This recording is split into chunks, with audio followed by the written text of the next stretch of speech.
Let's try Armani Luminous Silk Face and Under Eye Concealer. I chose shade 1.5 and the applicator is pretty simple. As you know, I'm not a big fan of Armani Luminous Silk Foundation because of some harmful ingredients, but the concealer is pretty clean. By the way, the shade looks beautiful and it looks like second skin on my hand.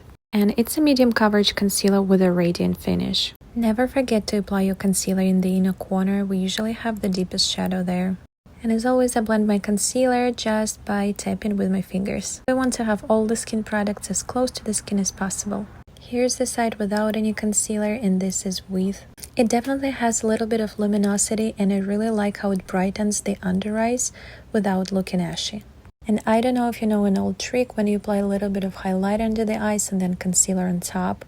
This concealer is already so radiant that we don't need that. So as you can see, the other side, I decided to do a little bit different. I put the concealer on the back of my hand and then apply with a brush. This is not my favorite method of application on myself because I have dark circles and I have to layer the product, as you can see.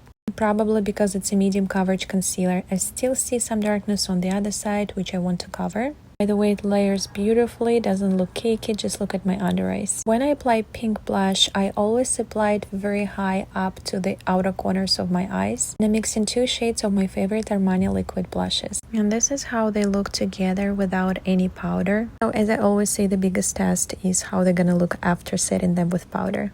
And I applied a lot of powder and there is zero creasiness. Just look how bright my under eyes are. I think this concealer speaks for itself. It's definitely my new favorite. What do we think?